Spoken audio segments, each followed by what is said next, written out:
আসসালামু আলাইকুম। আজকে বানাবো আমি কচু ভর্তা এবং শুটকি ভর্তা। এখন আমি কচুগুলিকে থেতলে নিচ্ছি। থেতলানো হয়ে গেলে গরম তেলের মধ্যে দিয়ে দিব পেঁয়াজ। পেঁয়াজগুলি একটু নরম হয়ে আসলে দিয়ে দিব আদা রসুনের পেস্ট। এরপর দিয়ে দিব হলুদের ফাঁকি সামান্য কালারের জন্য। হলুদ দিলে কালারটা অনেক সুন্দর আসে। দিয়ে দিব কাঁচামরিচ। এই ভর্তাটার মধ্যে কাঁচামরিচই ইউজ করব।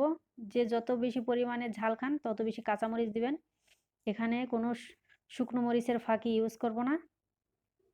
এরপর এগুলো কিছুক্ষণ নেড়ে দিয়ে দিব পানি। পানি দিয়ে ভালো করে কচুগুলি সেদ্ধ করে নিব আর ভাজা ভাজাও করে নিব।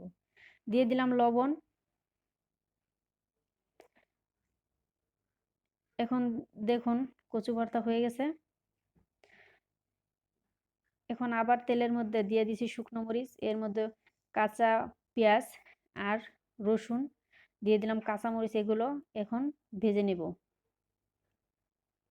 যখন নরম হয়ে আসবে তখন আমি কিছু এখান থেকে উঠিয়ে রাখবো শুটকি ভর্তার জন্য। আর এখানে আমি এক সাইড করে রেখে দিয়ে দিব কালো জিরা।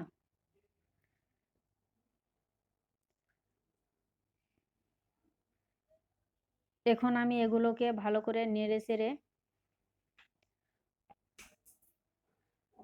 ভেজে নেব।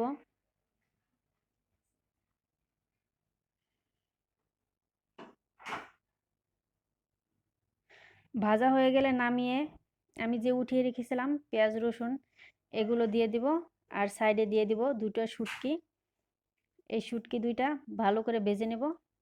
দেখুন ভাজা কমপ্লিট। এখন আমি ভর্তা মাখছি।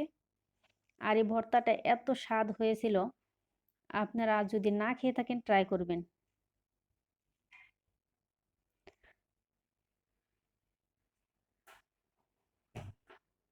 দেখুন কত সুন্দর হয়েছে মাশাল্লাহ। এরপর বেটে নিচ্ছি কালো জিরা। আর কালো জিরার মধ্যে আমি সবসময় রসুন আর পেঁয়াজ বেশি করে দিই, আমার কাছে অনেক ভালো লাগে। এই যে দেখুন কচু ভর্তাটা এখন কি সুন্দর দেখাচ্ছে, কত সুন্দর হয়েছে মাশাল্লাহ। কালো জিরা ভর্তা, শুটকি ভর্তা। আমি ডালও রান্না করেছিলাম, ডাল ভুনা। দেখতে কত সুন্দর অসাধারণ হয়েছে মাশাল্লাহ।